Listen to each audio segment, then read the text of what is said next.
Greetings and welcome to the great Saroth the Mage experiment. It doth continue. I so enjoyed our appearance with the Lost Word podcast on Mr. C.W. Chanter's show last night. Actually, it was Kelly's explaining esoterica. She became ill, probably at the thought of interviewing us. So C.W. took over and it was wonderful. I listened back to it today and it kind of inspired me. So I thought I would not only read from my WordPress blog. Philip Blair, hello man. Me and Philip have been talking on Twitter. Sorry I can't get back to you all the time. Very busy mage, as you know.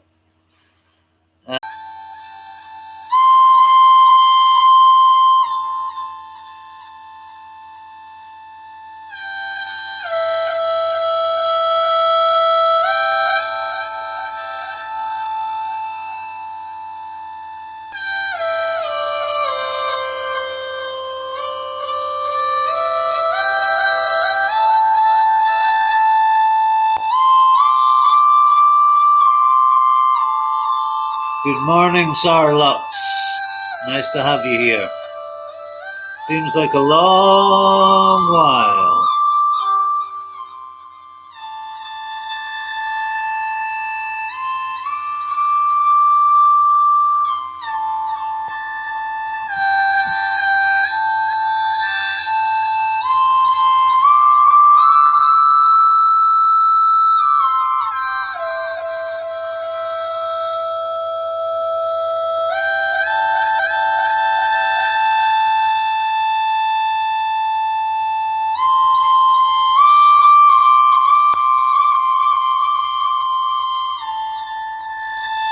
Now, does everybody know what Asamic writing is?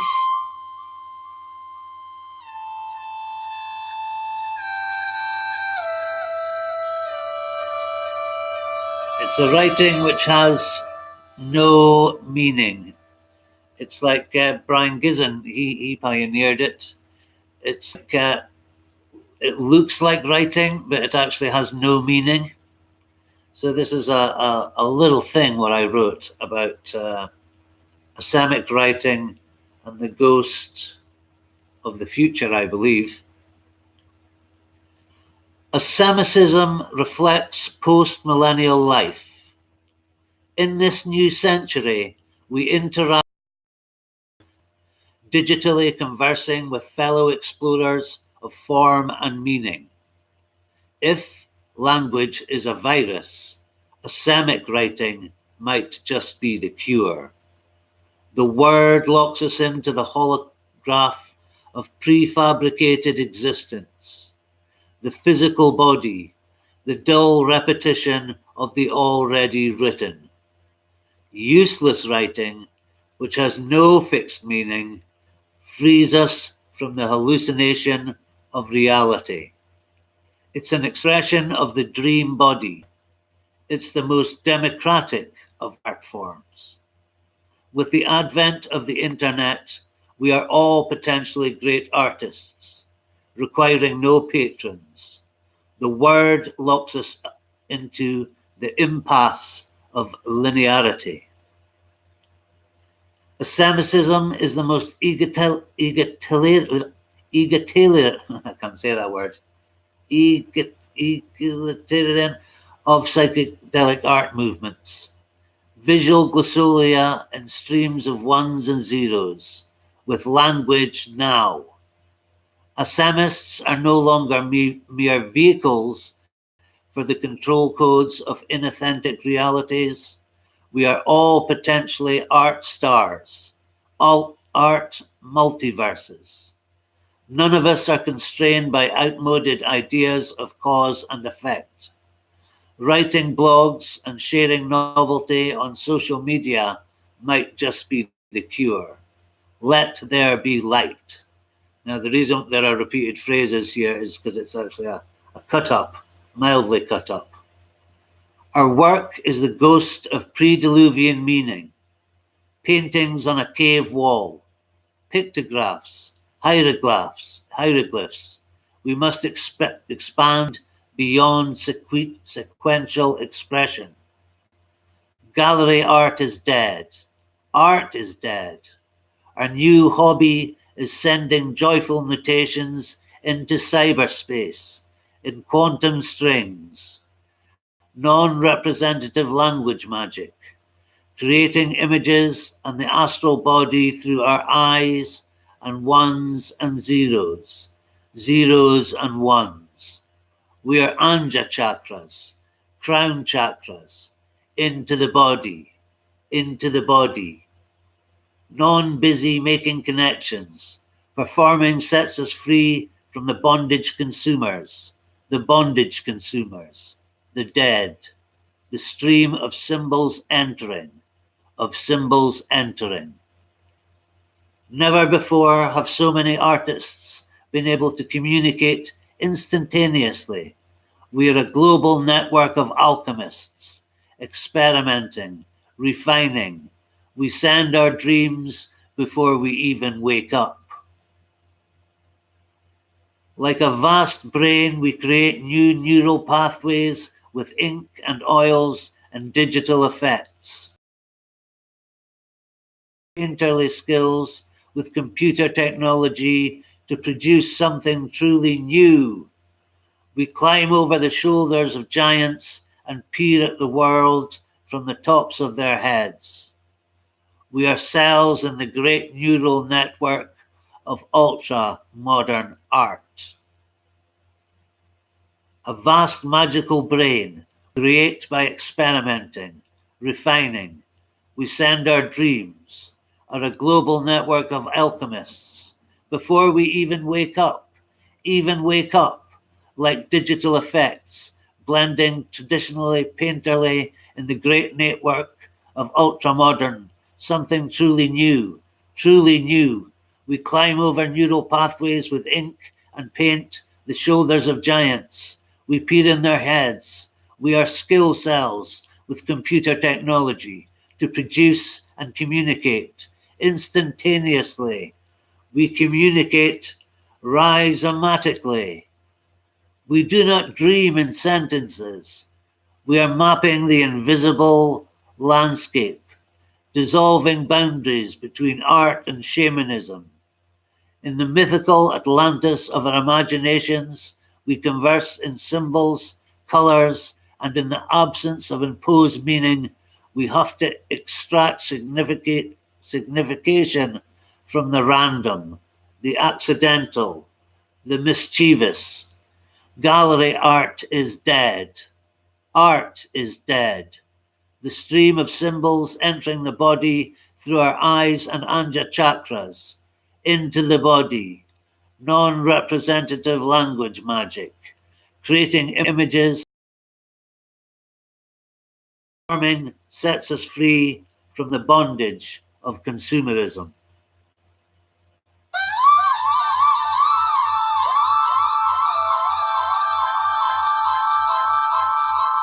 Hey, Esoteric, how's it going?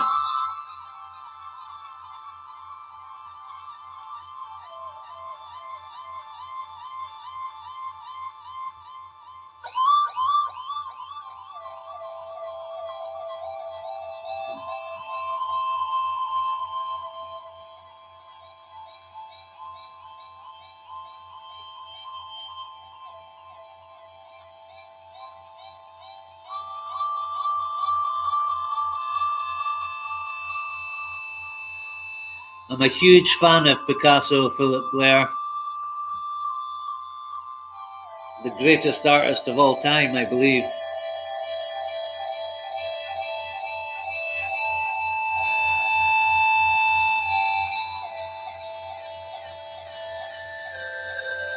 Will I read something else?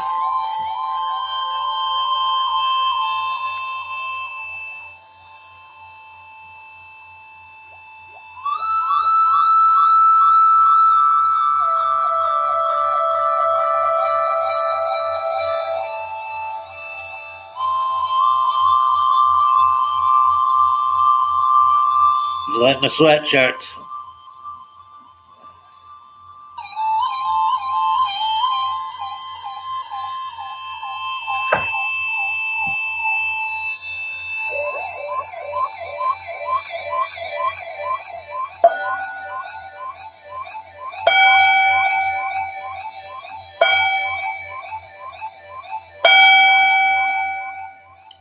The ceremony is about to begin. Okay, what else will I read? How's it going, everyone? Did anyone see the interview last night, the Lost Word podcast? It's very good. Baz here, absolute genius. Yes, I did, Philip. I wrote it. This is all my... it's called Diary of a Dog Fiend. I think you can find it just by pretty much Googling that. Let's see if I can find something else. Magic mushrooms and mantids. Okay, let's go for that.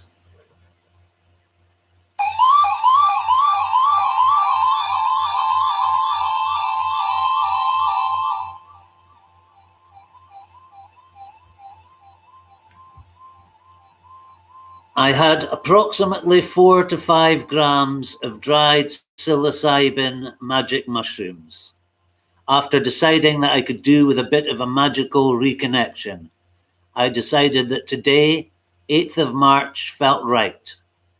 I'd had a bit of a tough winter and had let my daily praxis grind to a halt.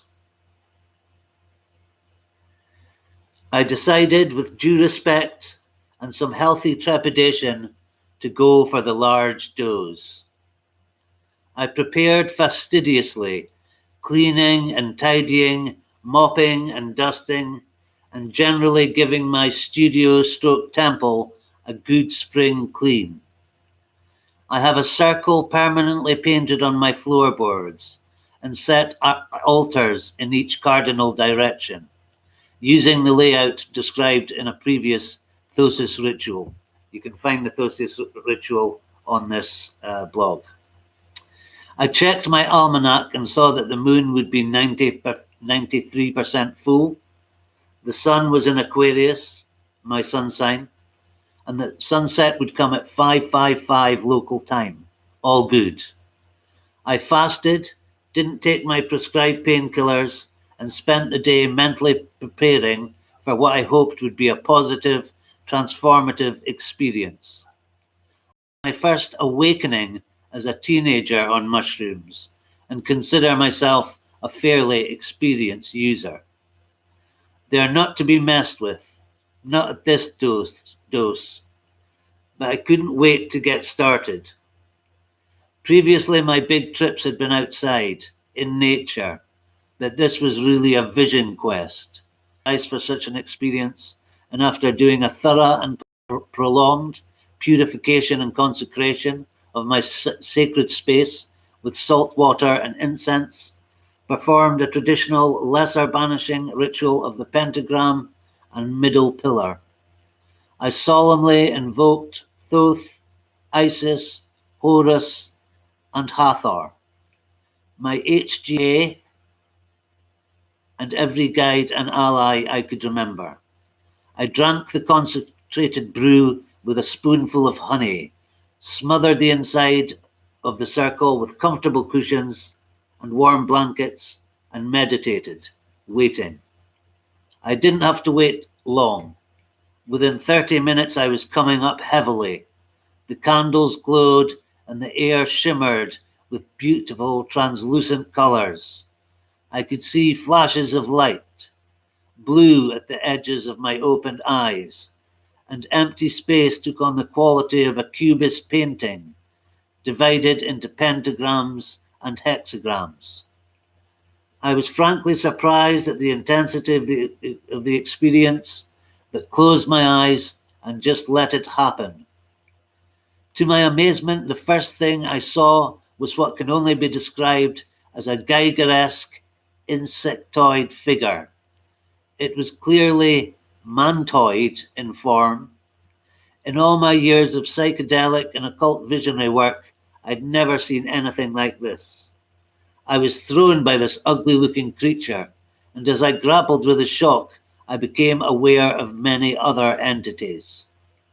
I'd obviously strayed into the lower fifth dimension and was like a tourist in some interzone marketplace.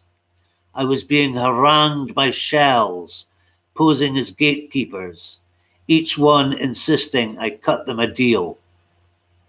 It took a few seconds, time becomes very distorted, for me to realize I could easily be tricked into making a pact with one of these dodgy characters, and had to assert my sovereignty right away. I am Saroth the magician, and I will make no pacts with any of you. Begone, I said out loud, and accompanied my statement with a thresh of my Thosis wand. But didn't need it. They dissolved back to wherever they'd come from. The mantid remained. My intuition told me it could not harm me, didn't want to.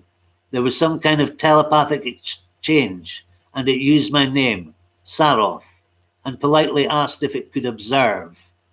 I saw no reason to deny it, so I consented. I turned so I could see its profile and upper body, and saw it was wearing a sky blue cloak. It's hard to convey just how multidimensional strong trips can be. I could get small breaks by opening my eyes. My circle had become a kind of glass, dome, tent, pyramid. Several layers or timelines were happening simultaneously. I closed my eyes again for round 2. All the time, energy, information was pouring into my crown chakra. Every form of magical symbol was being downloaded, and I felt intense physical pressure, like I was being buffeted by an astral hurricane. The idea came to me that I had to endure several important initiations all at once to catch up with my co-authors, because while they'd been working hard, I'd been slacking. The next entity I encountered was far more formidable, and she was seriously pissed off.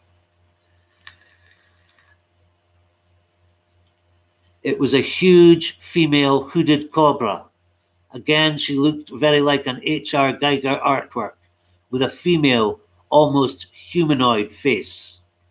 How dare you call yourself Holy Serpent? That was my Latin name was Holy Serpent. I lost it after this. She hissed, "You have to earn that title." This was Mama Snake, and she blasted me for my pretentious choice of Latin moniker. I was still feeling safe from any real danger, but knew I had to remain in the consecrated circle. She was not some demonic force trying to hurt me. She was my mother giving me a scolding. Call it tough love. I was thrown about a bit and seemed to be being pushed further and further into the core of consciousness itself. I presume she gave me some kind of initiation as well, for I was eventually told, non-verbally, that I was indeed part of the Serpent clan, or bloodline, which came from Cain, the product of Eve and the Light-Bearer. The biblical story has been deliberately distorted to make the serpent race seem evil, but we are really directly opposed to the reptilian forces of blood sacrifice and control. Now I know all this is right. I am generally rather skeptical about all this, but whether this was a metaphor or an allegory for some more abstract truth, I do not know. I'm just telling it like it was. My wise and dear friend had told me to cross the abyss when he knew I was going to do this quest. And because it was so unlike any experience I'd ever had, I began to think that this was just what I was doing. Several times up to this point, I had to verbally give permission for various stages of whatever the hell was happening. I opened my eyes and saw the room transformed into a wondrous palace of light. I was completely in the now, and I again spoke out loud. Yes, I want to cross the abyss. I was too high to feel fear, but started to call in Thoth, Isis, Horus, Hecate, and Sekhmet. The ancient lion goddess of Cam seemed to open another doorway, and I saw another group, the lion people. Again, they were humanoid, but had flat leonine features, very like the beings from the film Avatar, which I haven't seen. But they weren't blue, they were lion-colored. The word alliance came into my mind, which became a lioness. I perceived these beings were powerful, beneficent allies of the serpent clan. My friend's face appeared.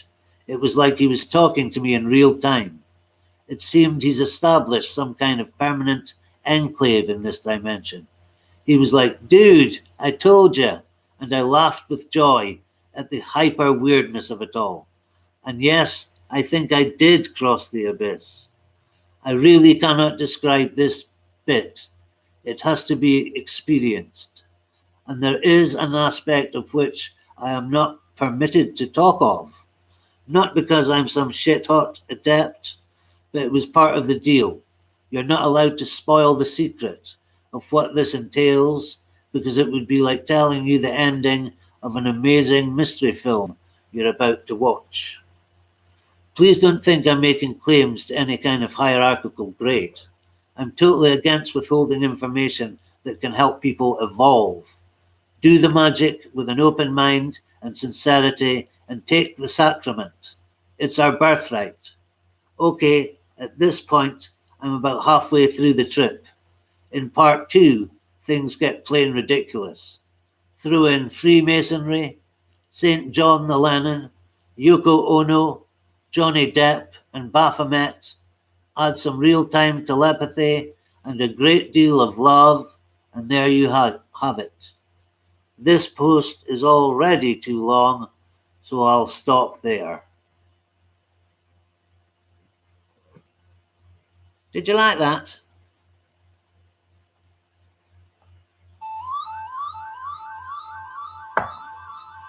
So,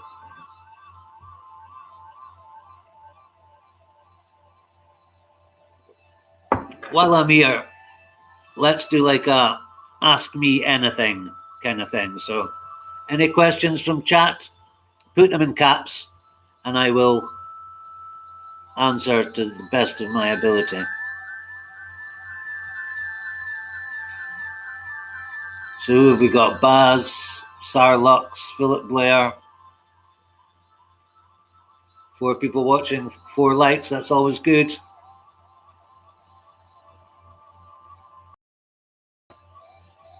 Or should I read one more little bit? I'll keep it to about half an hour.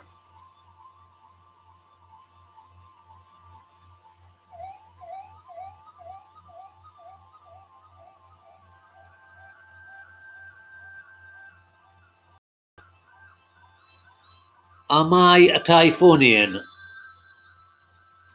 Oh,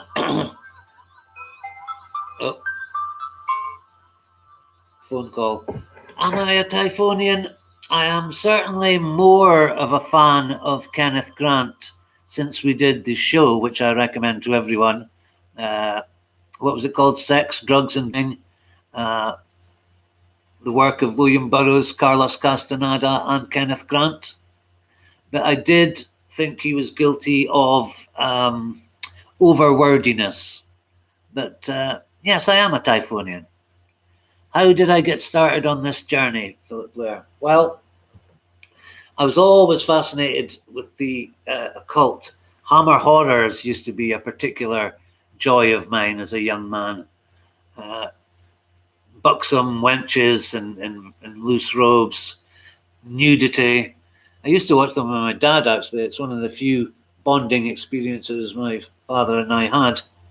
Funnily enough, he said to me one night out of the blue, son, never mess with the occult and never do drugs. And sorry, Dad, I'll let you down on that one. But he was a drinker, you know. So what got me into the occult was in the school library, in my secondary school library, which is age 11 to 16, I found a book in the library, most unexpectedly, called An Occult Primer by a man called David Conway. And it was a very gentle, beautiful book. I owned another copy recently, but I tend to sell all my occult books as soon as I get a fair lot of them. And it sort of introduced me to the idea of the elementals and the astral realms, and I was just absolutely hooked from then on. So I would say, as a teenager, I dabbled with a lot of drugs, mushrooms. I had a very major experience one night in the Dudley Park where I realized that we are all just energy and there is something far beyond the human experience. But that kind of faded away. I started to get more and more into drugs, became a heroin addict, unfortunately, for over 20 years. But during a Reiki experience one day, my ex-girlfriend was a very good Reiki practitioner. But let's see, I had a tooth taken out the other day. So I was sitting in her chair, getting what I just thought was kind of some relaxation, kind of energy work. And all of a sudden, I kid you not, I never tell lies. Magician can't tell lies because it has terrible rebounds. I felt I was being sucked out of my body. And with my eyes closed, I saw a vision of the earth. You know that blue marble photograph of the earth? I think it was the first one ever filmed from space. And it just looked exactly like that. It had a blue, hazy aura around it. And this weird voice in my head said, "We are the Pleiadians. We are the Pleiadians." And then it started to give me a pretty standard and rather disappointing ecological message. Like, you are destroying the earth. All that kind of stuff. And I remember coming out of it, and I didn't think for a minute, for some reason, it had been actual Pleiadians. But I wondered why, how did I receive this transmission? My first paranoid thought was the CIA had invented some kind of brain hacking technology and were just fucking with me. Because I would have thought if, I was going to receive a vision, I was very into Crowley and the more traditional kind of magic stuff. It was my friend who was more New Agey and believed in Pleiadians and all that. So I thought, well, my message, like a book of the law sort of thing. So that made me realize that I did have some capacity for visions. So that became a very prolonged course of work in which started. We've got a book called Isis Magic, which is really just like a feminized Golden Dawn. Well, I know CIA. Well, exactly. Why did I think CIA and not MI5? I think the CIA were probably just more at the center of my thinking at the time. But we bought a book called Isis Magic by Isadora Forrest. She had a movement in County Donegal. And I met actually a lovely guy on Twitter, and he was a member of that group. And after just seeing me a few times, he sent me a real stack of the Isis magazines. So these Isis rituals were really pretty much Golden Dawn, but instead of the Tetragrammaton and stuff, it would use the 1,000 Names of Isis, and we had to tie a little tet as a sign of our votary to Isis. Yeah, I would say, hey, Normality Enforcer, nice to see a new person in chat. So that started off the real ritual magic phase of my career, and it really did work. I think I was pretty much unemployed when I started, and within about 6 months, I'd inherited quite a large sum of money from an aunt that I didn't know existed, because I was always doing sigils, always for money and love. And every time I start magic, my whole life gets shaken up and put out in a better way. It's like I always think the Tower card, the lightning struck tower, is a perfect metaphor for magic, because the tower is like the Kundalini energy that strikes, and your life seems to be in disarray, and you have to rebuild the tower. But each time you rebuild it, it's in a stronger, better way. So we worked our way through the Isis book, And then my friend was down in a famous bookshop, Treadwell's in London, and she literally said that this book just fell off the shelf, as things are apt to do in magic. And it was a book called Kabbalah Magic by Liam Thomas Christopher. So I began that course. I worked my way through Neophyte. I did the Zelator grade very zealously.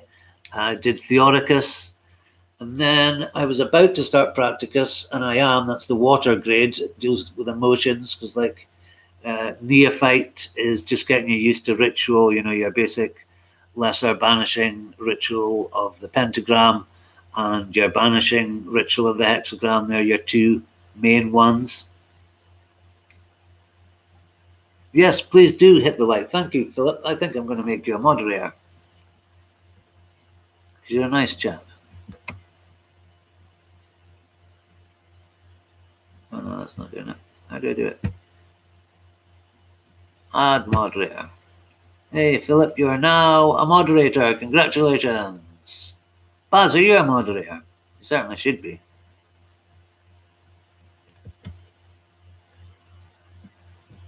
Add moderator. And Sir Lux, you must be a moderator. Oh, where are you, Sir? Yeah, so I went through a little bit of a crisis. I started to hang out with some very well-respected, experienced occultists, and I was kind of grumbling that the Golden Dawn magic wasn't really powerful enough, or I felt it wasn't. They were very into like grimoire magic, like the Arbitel and the Key of Solomon, and I wanted to talk to spirits. I take mushrooms. I talk to spirits all the time. I did go through a phase where I was channeling various entities, but I always was a little bit suspicious of the channeling process. There is a part where it feels, like you have to move yourself out of the way and let the words come through. And I mean, let's call her Lato. She voice recorded everything and kept copious notes, and still goes back and reads them, because I mean, it would have been very difficult for me to speak for like 10 minutes. You know how stumbling and bumbling I am. To talk for 10 minutes with such poetic clarity and beauty. And I was always thinking to myself, oh no, don't say we've got to do another ritual. Don't say we've got to do another ritual, because we're very time consuming. We went out to the countryside to find exact locations, and there'd be a whole hullabaloo. And of course, it always said, you must do another ritual. So why would I contradict what I wanted to do when you're channeling? I've noticed other people, when they channel, they often get information that they don't believe or they find hard to accept. So perhaps the spirits are talking through us. But I did feel, not that I was faking it, but I could tell when the words were running out, and you would kind of try and keep it going for a while. So I stopped channeling, and I don't really agree with it anymore. I think you're opening yourself up to any old who can tell you any old crap. And a lot of the stuff that we were told was going to happen. I mean, my ex-partner bought a house miles out in the country on the advice of this channel. And although it's a beautiful house, she kind of wishes she hadn't done it. She's lonely as hell. So it's not right for everyone. Philip Blair, when you're looking for a certain area of esoteric information, have you found that the same school of information seems to make itself? Yes, very. Synchronicities abound in magic, and I think you know when you're on a hot streak, because every single thing is feeding into this. When we were doing the Austin Osman Spare show, there was a lot of heavy research. I'd looked at the artwork of Austin Osman Spare, but I'd never read his writing, and I was finding it very difficult. but all the time I was coming across Austin Osman Spare synchronicities. I mean, you can say confirmation bias. Yeah, you notice it because you're looking for it. But, you know, I think synchronicity is definitely a way of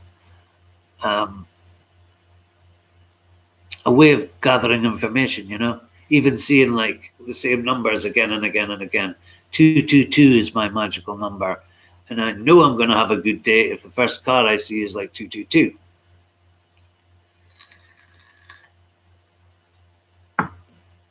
You mean like synchronicity, Baz? A kind of paranoia? I guess it could be. It depends how you look at it. Paranoia tends to be a sort of dark, scary thing. But synchronicities seem to be saying, here, you're on the right path. Yes. Follow me. Follow me. So, yeah, I've really missed doing these live shows. 2222. Should I read something else?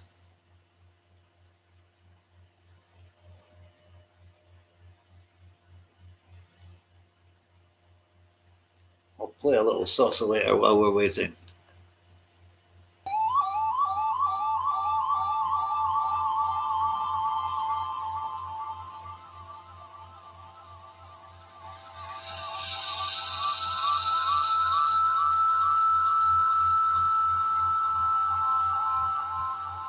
Or I could let you hear another one. This is called Q-Bird.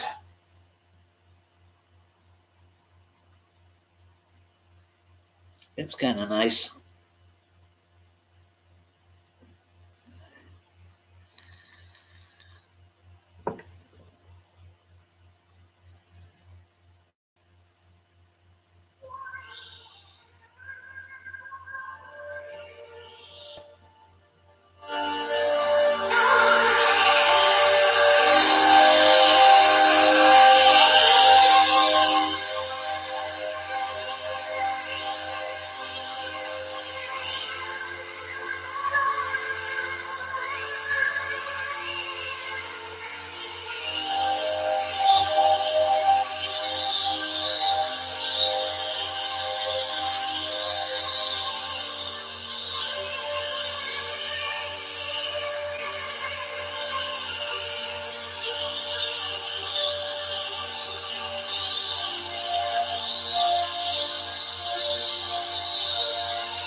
Okay.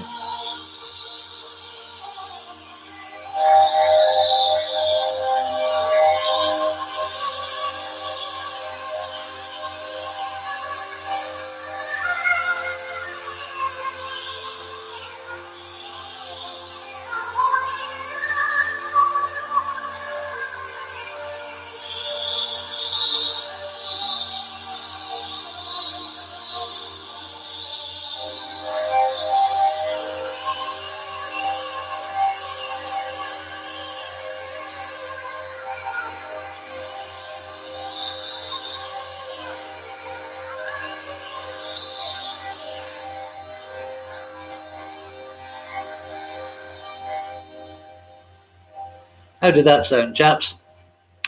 Buzz, is there a difference between channeling music as opposed to information? Well, channeling music is something I know a lot about because in my years, well, it wasn't really years, a couple of years, I was in bands.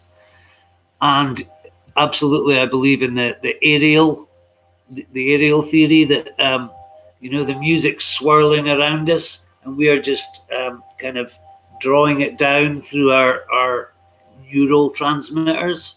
Because there was moments practicing in the band where, you know, everybody was like, who was playing that?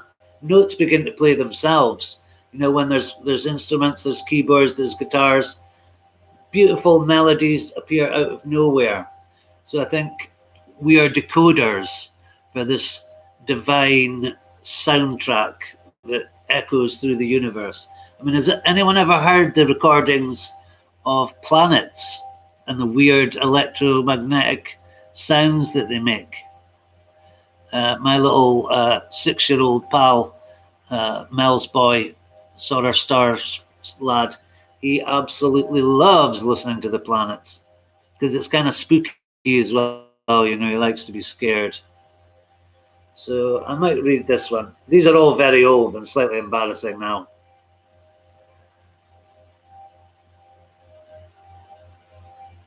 Right, let's try this one.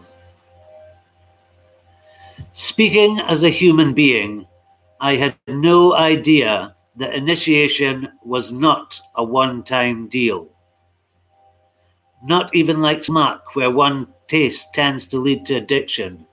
There are no gradual initiations. Make one vow and you're in. Magicked up forever. Of course, one tiny taste is not enough to hurl you into the abyss, but it will begin the process that cannot be stopped. Why would it?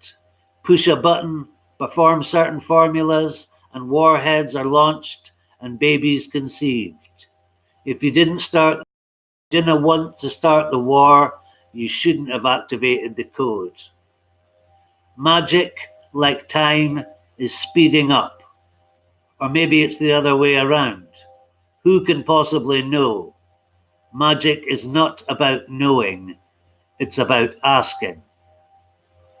I've noticed a strange phenomena as my personal mojo clock races towards its omega point. Whenever I sit at my computer, I gave up TV when the mind control of washing machines and impossible wives grew too unreal. I always have some kind of audio input, but I'm reading or writing at the same time.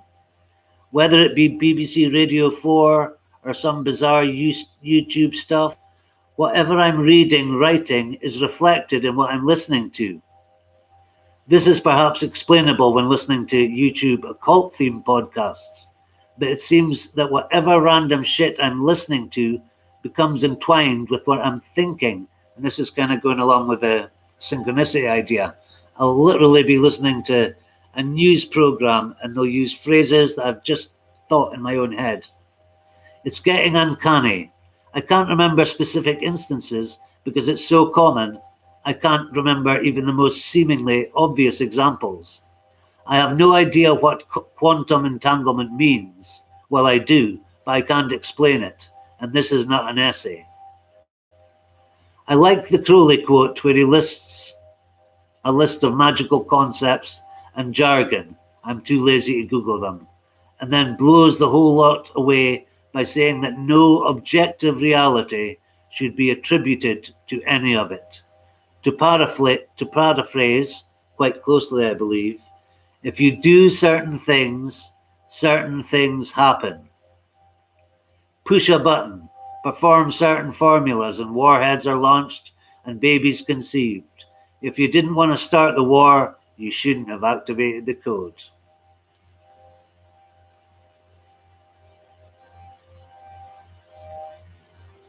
I just want to stay here all day now.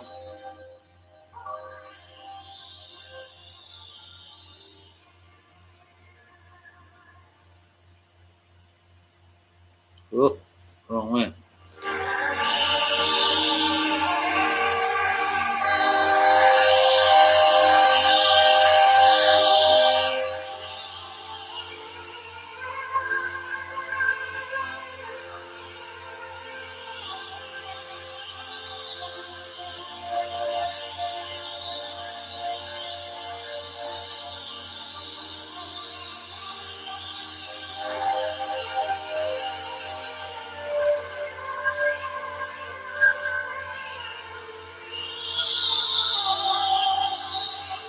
Normality Enforcer, that was from my WordPress blog called Diary of a Dog Fiend.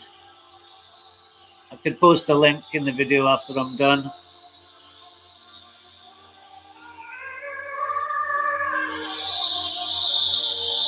What do you think of the Q-Bird, guys? It's a little bit, I mean, there are...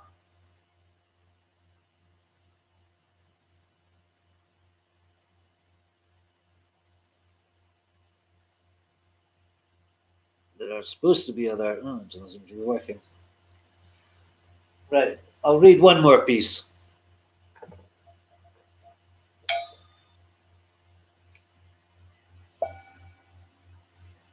Close your eyes.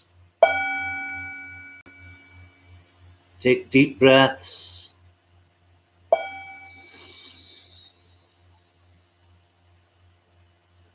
In through the nose for 4. Out through the nose for 4.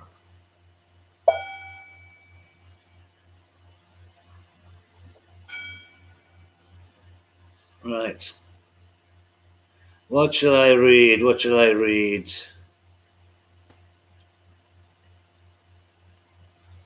I don't want to do a cut up because they can get a bit.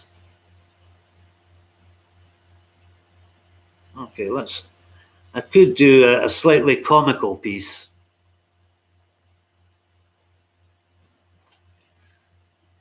Okay, here we are. This is called The Unexpected Guest. Saroth the Mage was going through yet another dark night of the soul. Everything in his ravaged mental body was as cold and grey as the dull cigarette smoke sky in the dreich, wind-blown road where his shabby studio flat sat brooding in its tenement building. He was still in bed because the high roof, bare floorboards, and huge singly glazed windows made it impossible to heat. He had a small plastic fan heater perched on a chest of drawers at the end of the bed, which warmed just a foot of air and sounded like a jet engine.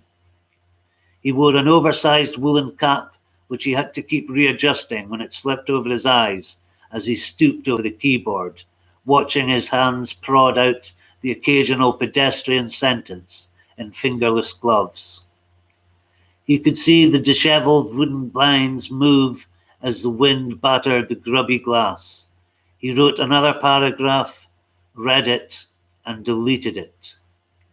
He dimly remembered a time when he could barely keep up with the words that bubbled and frothed. A beautiful half-naked woman dozed in the clean bed linen, and fresh paintings sat on the easel, and drawings and notebooks full of wonders lay artfully scattered on the newly varnished floor.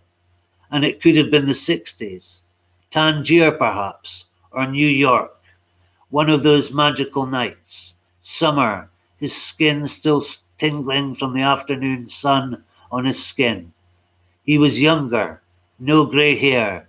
He and his friends had been partying all night at Sally's, where the lines were long and fat as a tall man's fingers, and the MDMA was LOVE, and everything was soft around the edges, and his lover's eyes were like whirlpools of lust and delight. He'd never picked up a wand, yet he was a better magician then than he was now. Occult glyphs and nonsense had filled his head with cotton wool. The past seemed so glamorous when his now was so empty. Maybe he should write about his life, as miserable as it is today and yesterday and well, all winter long. He had once lived a charmed, occasionally interesting life. Why struggle with these silly, made-up characters when he could write about his own glorious past? He began enthusiastically.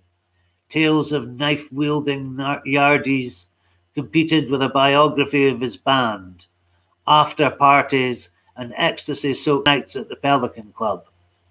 After another half an hour of typing and deleting and pulling his hat back over his brow, he threw it onto the floor in frustration and decided to listen to something on YouTube instead. He perched his laptop on his chest and pulled the quilt to his chin. He felt exasperated and exhausted, strung out and sleep-deprived. He'd only dozed for a couple of hours the previous night and had woken at his usual 3:30 a.m. The sound of the master pipers of Jijuka skirled and wailed as he began to use a breathing exercise he'd learned. Breathe in for 4, hold for 2, out for 6. In for 4, hold for 2.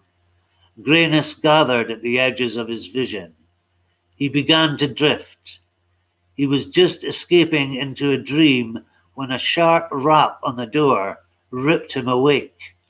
He wasn't expecting anyone. Too late for the postman. He did a quick inventory of the possibilities and decided it could only be a debt collector or worse, and decided he'd ignore it. The Moroccan drummers were tumbling over the reedy pipes. The music would give him away. The music would give him away. Again came 3 short knocks, but something about them didn't sound like a burly drug squad officer. The knocks sounded somehow feminine, seductive even. Before he'd thought things through, he'd thrown back the covers and was turning the key in the lock. It would be her, and she would probably be holding. For some reason, he didn't even peek through the spy hole. He could almost smell her perfume. Luckily, he'd put on his last pair of clean, pinstripe pajama bottoms after his reluctant bath last night, and he was wearing his favourite black t-shirt with blacker skeletons in top hats. He straightened his back to appear as tall as he could and swung open the door with a flourish. There, at his second-floor bedsit, was the 8-foot-tall being he instantly recognized as Baphomet.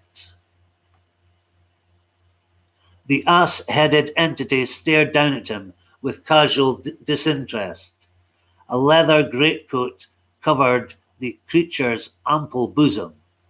"Is Sorath here, mate?" Baphomet's voice was deep and sounded remarkably like Keith Richards. "Sorath?" the confused occultist replied. "Yeah, you know, Sorath, the sun demon," the horned one said.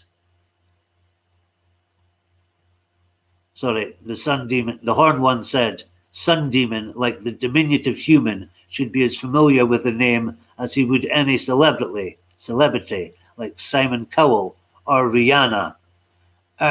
No, mate, I'm Saroth the mage." "Oh, shit." It dawned on them both there'd been a mix-up owing to the similarity of the 2 monikers. "Mind if I come in then, Saroth? It's a bit chilly out here, mate." "Oh, Una Song! Fantastic." The arrival of Una Song means a song.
Baphomet sounded a bit like Keith Richards. He wasn't actually Keith Richards. If anyone in the Rolling Stones was Baphomet, it was the great Brian Jones. And yes, he is wearing an SS uniform in this picture, but it's a satire on racism, because there was no one less racist than Brian Jones.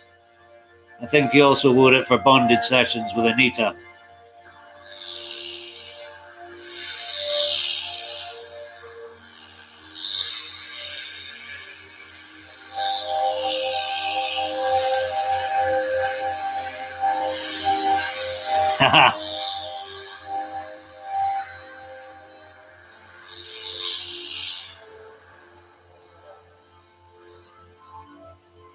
So have you heard the? I think we might be going into this in our next. No, Baphomet is not the devil. The idea I got about Baphomet while tripping was that he is the ultimate.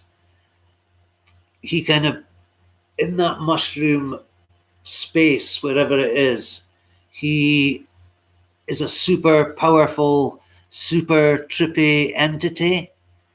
And the reason he looks so frightening is to scare people that really don't belong there away. He is the master of the temple, I believe. So, yeah, we're going to do our next show as the Lost Word podcast. Well, we're going to do a show on Kenneth Anger. But as we looked at Kenneth Anger and looked at all the interesting people and things in the 60s, I think we've decided we're going to use some Kenneth Anger stuff. But the name is Lucifer Rising, the dark magic of the 60s, because there's so much interesting stuff going on in the mid to late 60s esoterically. It reminds me of a story of Brian Jones, because I've got a picture of a kind of goat figure here. That's my illustration for the Baphomet. All of these can be found at my WordPress blog, Diary of a Dog Fiend. Obviously, a play on Crowley's Diary of a Drug Fiend. So, when Brian Jones was the original Stone. He had the fashion. He was everything that the Rolling Stones wanted to be. And I believe that they kind of psychically vampirized him, told him he couldn't write songs, picked on him, bullied him, and, stole his personality. There's a very interesting story about when Brian Jones, who had a very early interest in the master pipers of Shizuka, world music, he was so far ahead of his time. He went out to the desert to record these people's music when they were doing the rites of Pan. Brian Gizen was there. Not sure who else. I don't think Burroughs was there. They just say it's Burroughs and with this tribe and the rites of Pan, which they've been doing since pre-Roman days, apparently. And I think Brian Jones was probably on quite a lot of acid at the time. And part of the ceremony is a goat is led out and slaughtered in front of the participants. And this particular goat was white, which was quite unusual. And he immediately identified it as himself. He said, "That's me."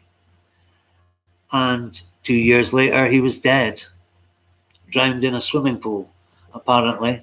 Misadventure, apparently.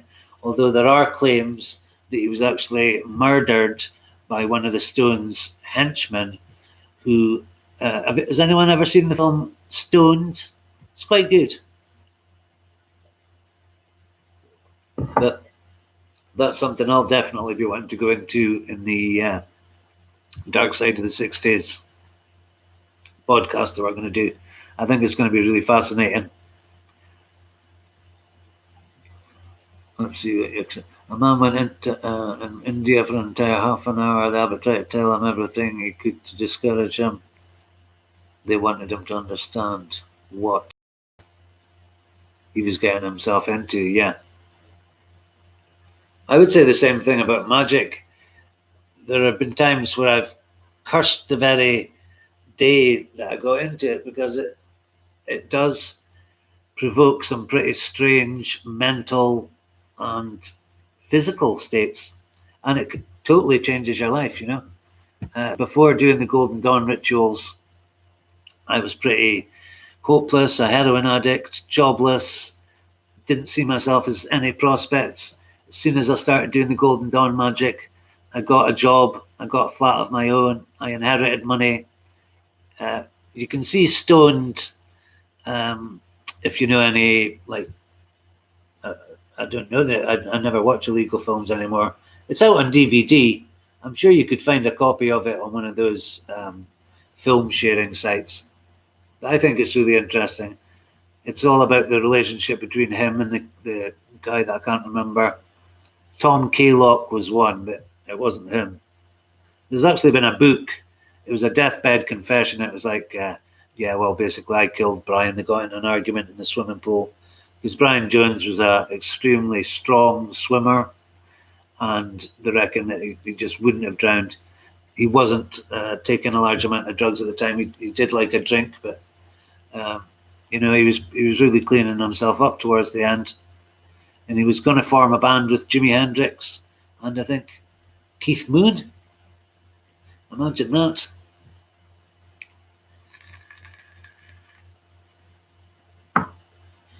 Gosh, I've been going for an hour. I'll read one more thing and then I really must go.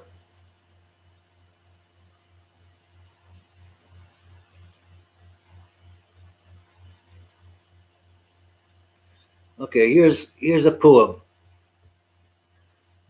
I don't like the title much. Condition Human, it's a bit blah.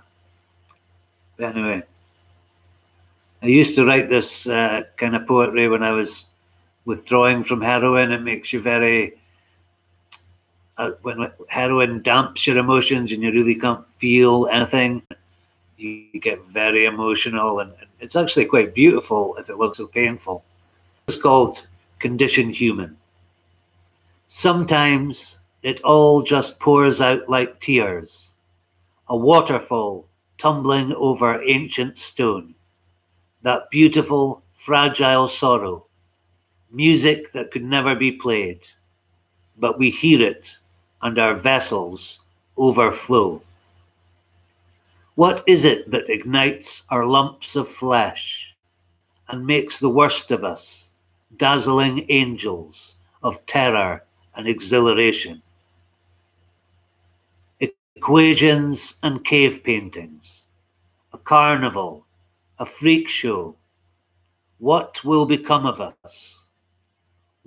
What is to be? And pearls? Inhale and exhale, chorus and verse. We spin until the world is just a symbol, dancing the electric tightrope, the ladder, the ascending scale, feedback and light shows, immanence and enlightenment. That's not bad, actually. So, Philip Blair, age 11 to 16, is what we called secondary school. Yeah, so we can stay on, but because I went to school early, I was able to leave when I was 15 in fifth year. But then I went on to do hires, and I did a year at Gray's School of Art, and then I did an English degree in my 30s while I was still a heroin addict. The Way of the Weird. No, who's the author, Philip?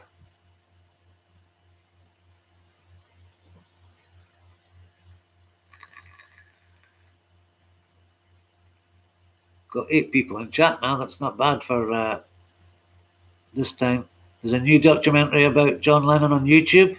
Oh, yes, please, Philip, yes.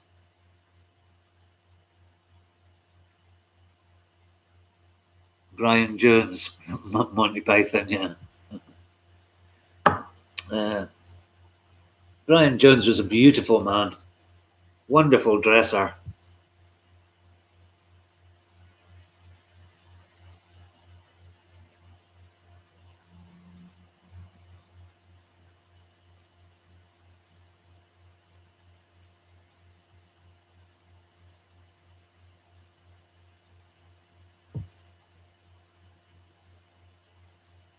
You know, he really did invent the Rolling Stones.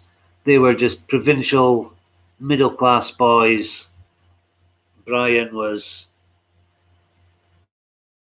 way ahead of his. Look at that haircut as well. It's to die for.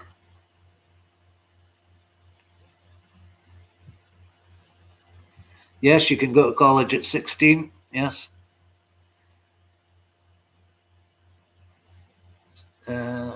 Set in the ancient Gaelic word. Yeah, that world. That sounds very interesting. You're a very interesting chap, Philip. I enjoy our Twitter back and forths.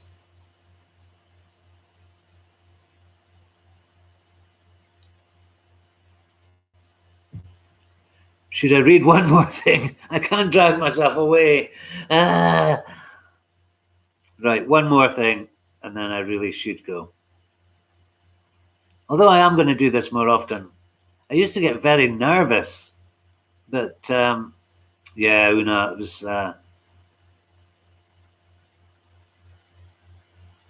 Brian Jones was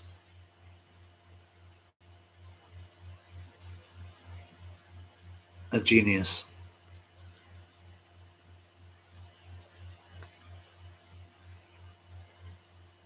I should really read you some of Walter and Alistair, my great unfinished novel. I'd written thousands and thousands and thousands of words, and I was desperate for a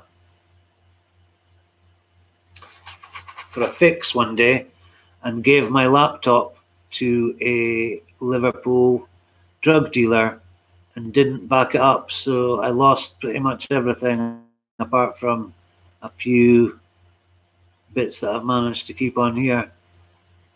Tragedy, really. Now, where is it?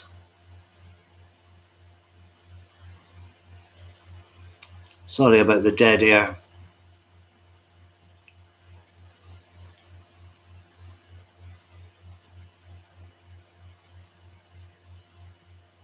Let's put it right back here.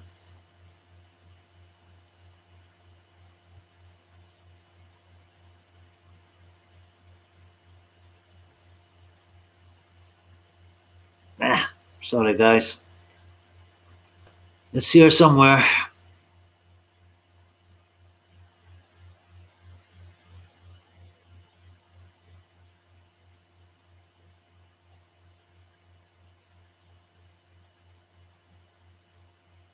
I've done a lot of Taru haikus.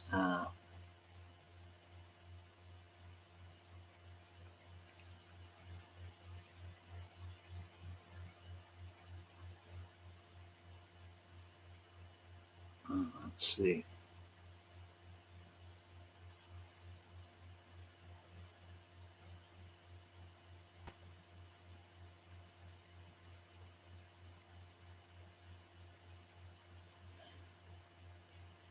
There's actually quite a lot here.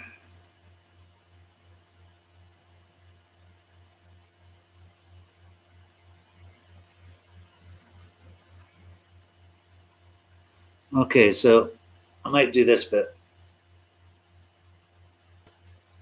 So Walter is a SS man.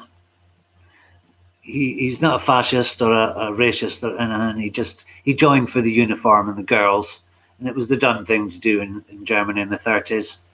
And he was taken in to the Anna-Herb by Heinrich Himmler himself and given a mission to seek out Aleister Crowley and find out if Hitler was the crowned and conquering child, as discussed in the Book of Law. But of course, as soon as Walter meets Crowley, I've done a previous one, Walter and Aleister, where he basically Crowley kind of puts a spell on him. And, Walter's a nice lad, so we'll just start here.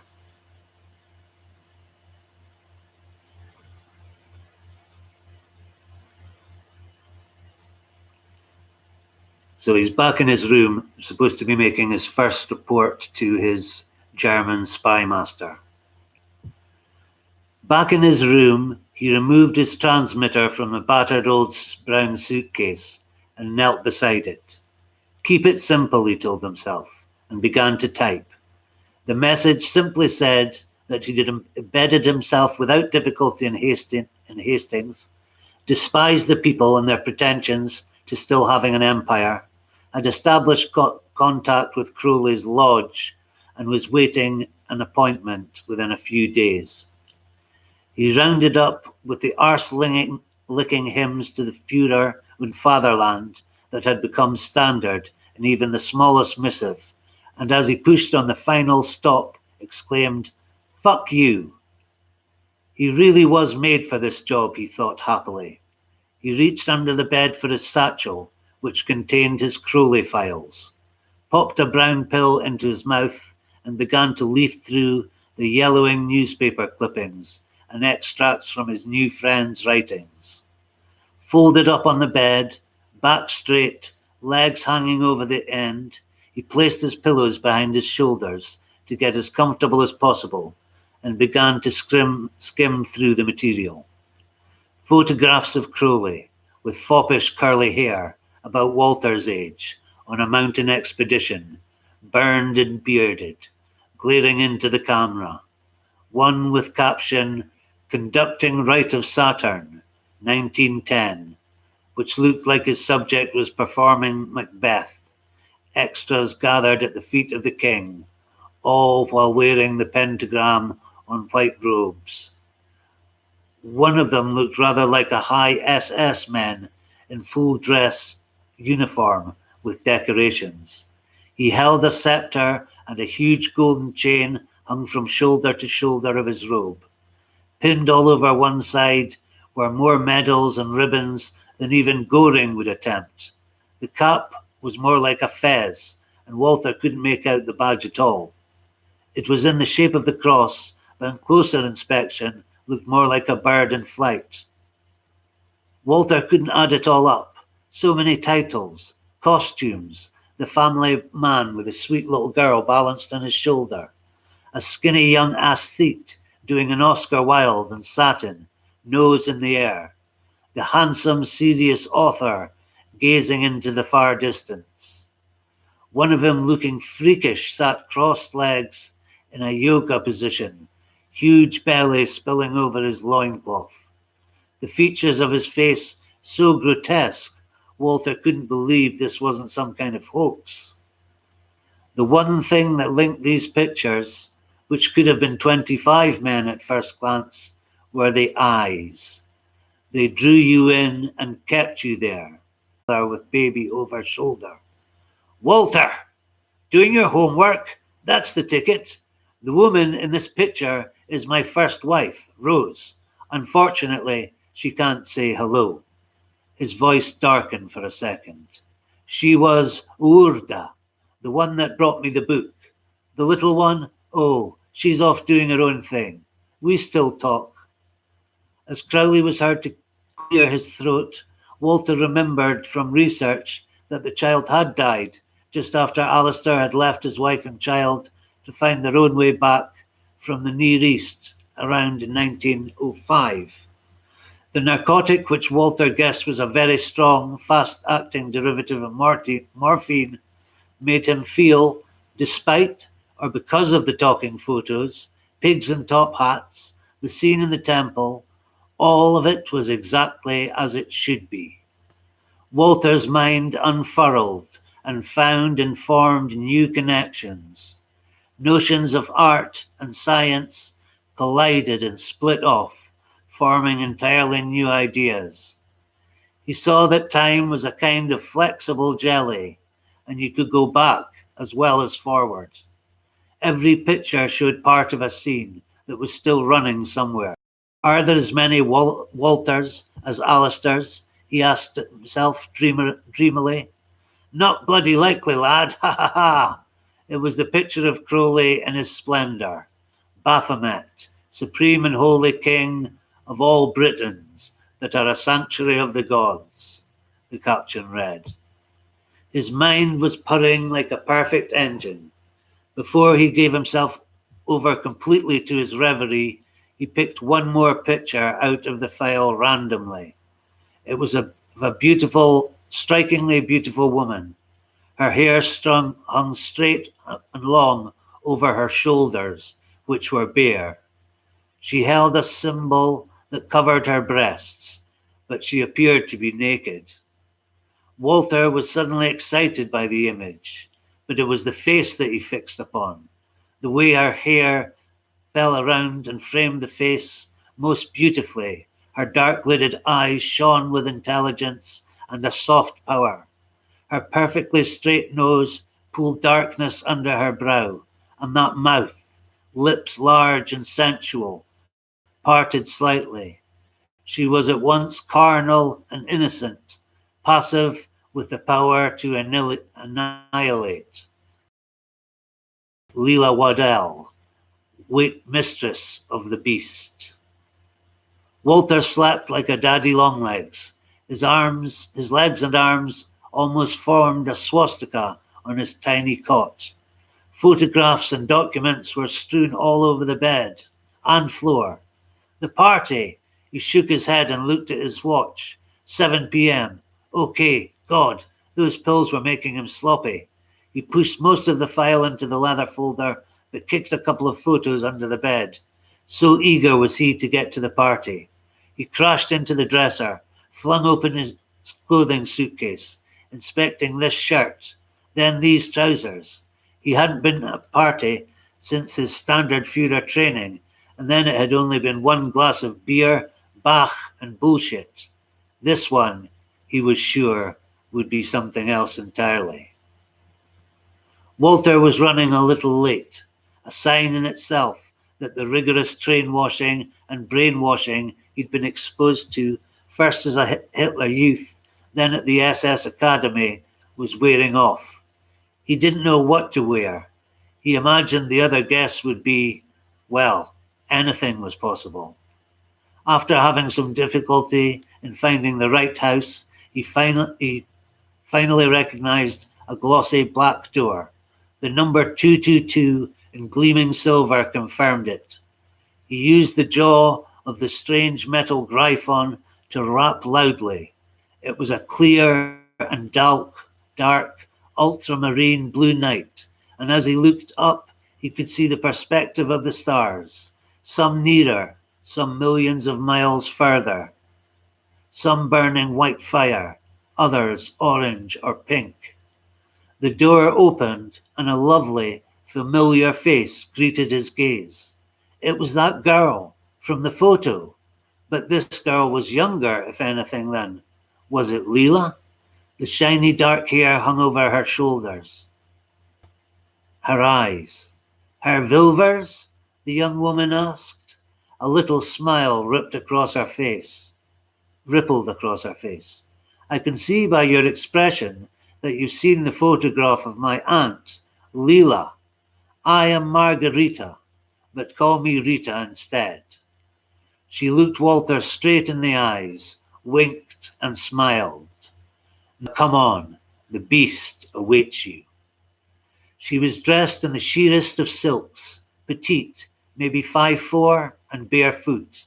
As Walter followed her, he drank in the bare curve of her back, the silk resting on the skin. She might have as well been naked. The hallway was lit with candles, and every time they passed him, he could see through to her nakedness. The skirt stopped just above the knee. Walter was glad he'd worn heavy corduroys, as he already had an erection. They walked soundlessly till they approached the now noisy and smoky lounge room. Walter could hear the babble of voices and strains of weird Eastern-sounding music. The girl pushed open the door and in her light musical voice announced, "Your regal majesties, princes and princesses, ambassadors of the many realms, gentle ladies, gentlemen, and everything in between. May I have the pleasure of introducing..." Walter felt like he was an attraction at a freak show. Everyone was looking. Standard Führer Walter Klug, turncoat and traitor to the Third Reich. Again she looked straight into his eyes and poked out her tongue and giggled. The assembled crowd clapped and booed and whistled, and the occasional comic Sieg Heil caused a little laughter, but most guests just carried on talking and drinking, as a full Arabian band in Bedouin robes played on strings and horns and skin drums. The most distinctive sound was issuing from what appeared to be a bagpipe. Its wavering, trebly sound was like that of a young goat calling Muslims to prayer. Walter, dear boy. It was Crowley, but not the rather feeble old man Walter had seen at the hotel, or even the more robust version of their last meeting. This was the hulking, shaven-headed Crowley of 30 years ago. Walter forgot his complaint about being exposed as a spy in a room full of strangers and stared eye to eye in wonder at the youthful old man, for they were now the same age. There was an electricity that passed between the two friends, and also the silent information that Walter was to relax and have fun. There would be plenty of time to plot and scheme. Walter felt the warmth in the telepathic advice and looked around. And I think that should do it. That was an excerpt. No, I haven't met Davy in real life, but we see quite a lot of each other on the old Zoom. Ah, Dark Truth. Yeah, similar avatar. Do you compose or select music to accompany your prose? I usually use my Saucillator for music. The idea is I'd like to paint my own images or, make photographs and have the Saucillator as a backing for my own, so it's all my own work. So the thumbnails, which I turn, there's a very good little app. It's called, is it Vlogit? And it you record a voice track, and then you can record a music track underneath, and then upload photographs, and it makes it a cute little film. If you look at things like Sarothu's or some of the tarot things I've done, yeah, you'll see examples of that there.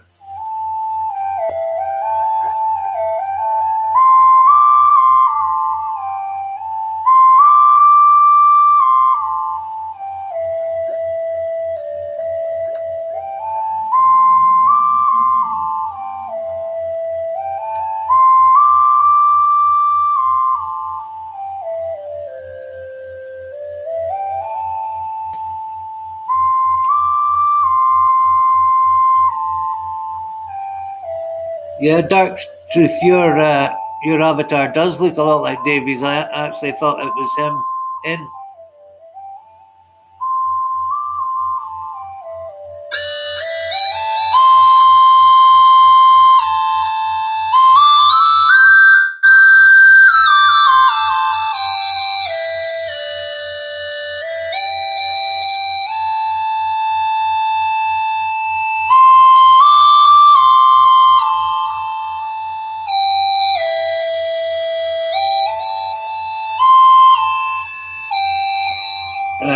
Philip Blair, Zoom does unfortunately cost money.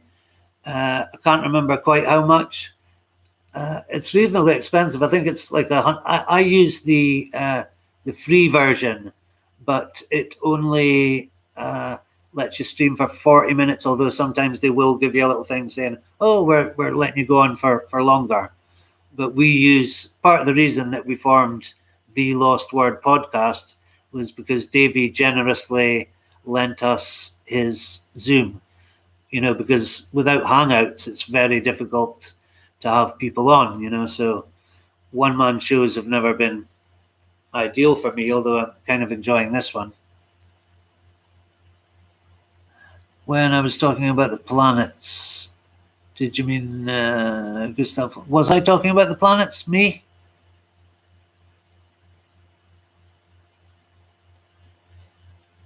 I do like the Gustav Holst. Yeah, you can use the free version, yeah.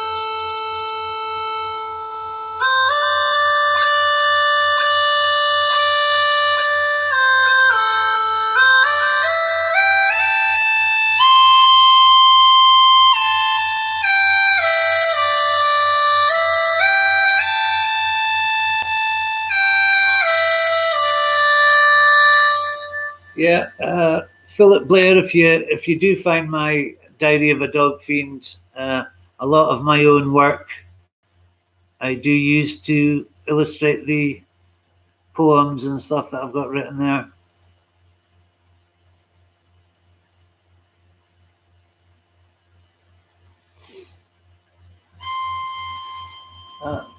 Well, this is a oscillator. It's just whoa.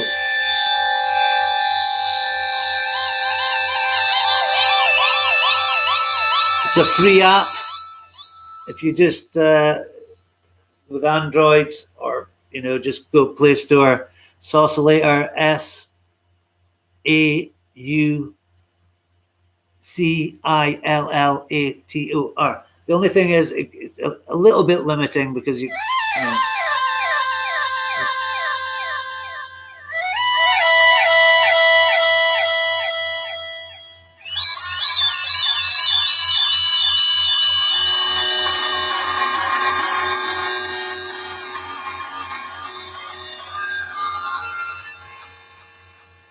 What am I reading at the moment?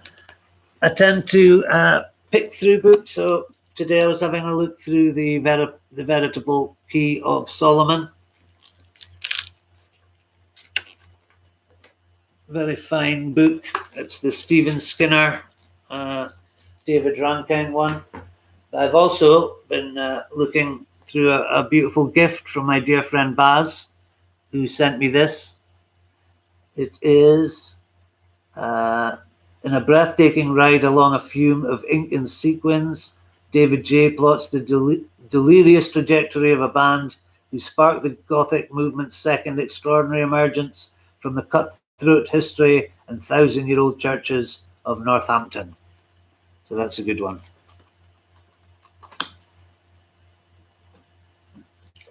So, as much as I'm enjoying it, oh, Windhammer, hi, I've never seen you here before.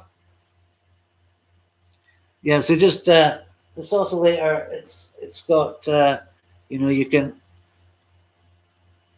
mess around.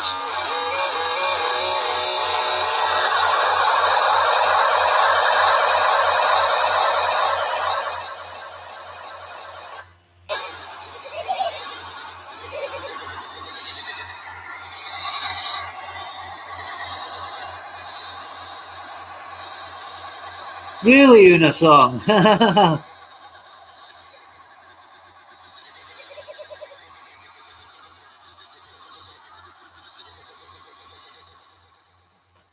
My eyes get tired with those glasses.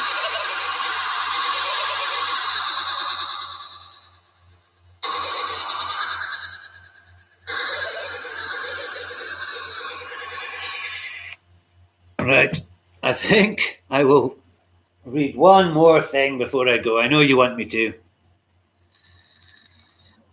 This has been really fun, actually. Should we do a kind of shortish one? A poem, maybe?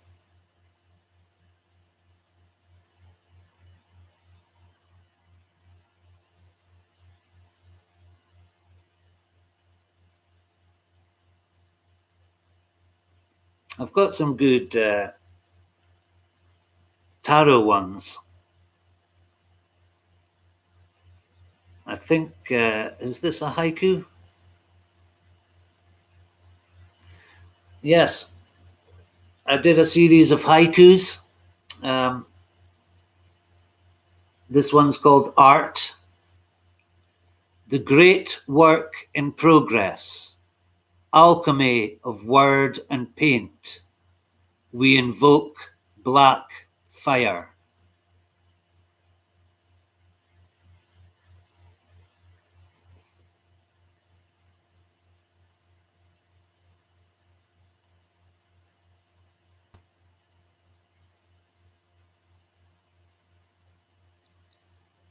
This one's called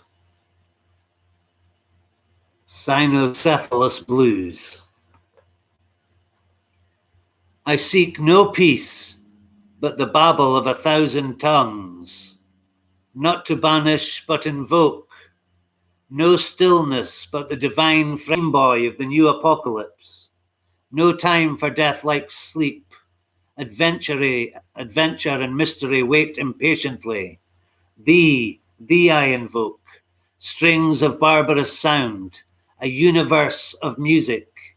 Did the serpent risk the wrathful demiurge for nothing? I will not retreat into the wordless void, but advance, my sword slashing through the veils, creating poetry and song. I might try and find some more haikus. Oh, here we go. That's a nice picture. See it? I think that's Lilith. So this is a haiku.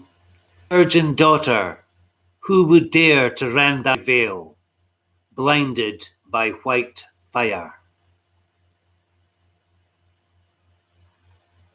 And this is Death haiku almost. How many times this dance, intertwined, swimming, back to source, you make me forget.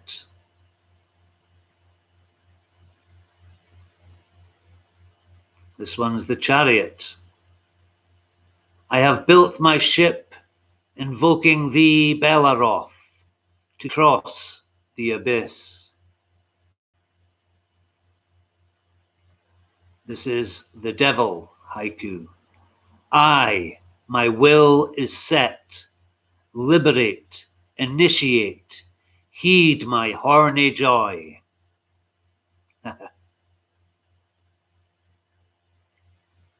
This is one of my collages, if you can see it there. John Lennon, Sid Vicious, Revolver.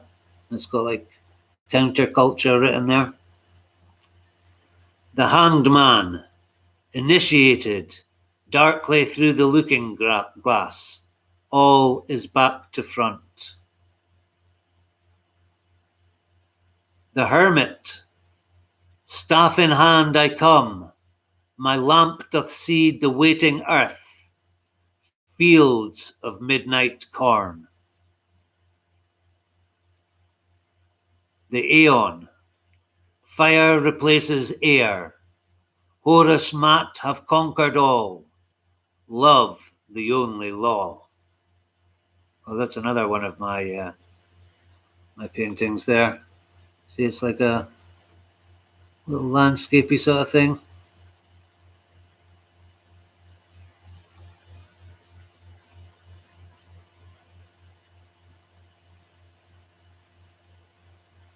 There's another drawing I did of a girl I used to know. It's actually a very good likeness. A wan crimson moon, like the lips of my lover, like the lips of my liver. A wan crimson moon, like the lips of my lover, sly smile, glistening. Oh, look, there's Layla. That's the photograph I was talking about in the Crowley section. One of the most beautiful women ever. And this is Lust. Sex, drugs, rock and roll. Storm the palace of wisdom. Strange gods await us there.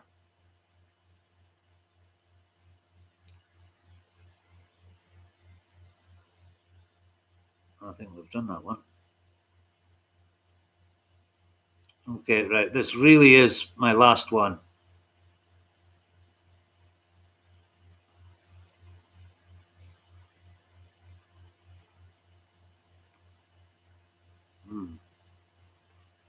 Okay. This is possibly not the most beautiful poem you've ever heard, but 22 lines, it's called. 22 being a very magical number, of course. I have slipped out of time. At the beginning of the first, I see the last. Rise, goddess, rise. The boot heel of the angry father will never dare come down again.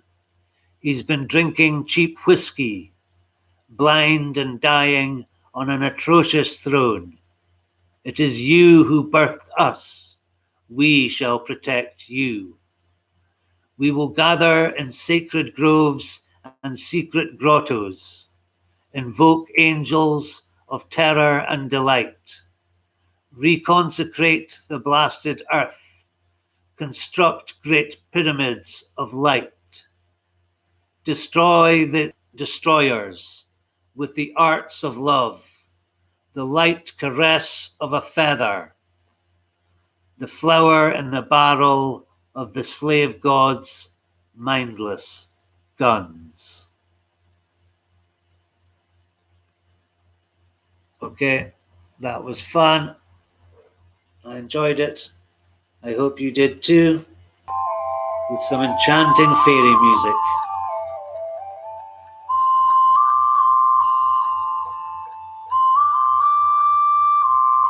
Goodbye, everyone, and thank you so much for your thumbs up and for your views.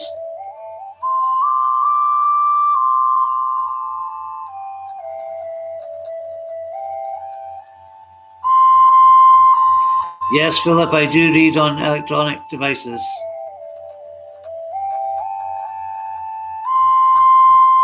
I'd like to hear about your PTSD as well. I'm interested in that sort of thing. So thank you very much, Dark Truth. Thank you so much, Una Song. Thank you, Philip Blair. Thank you, Sir Lux and Baz, who were here earlier. Is there anyone I've forgotten? Windhammer, thank you very much.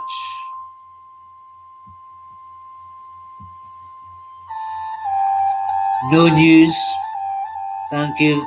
Normality Enforcer, thank you very much.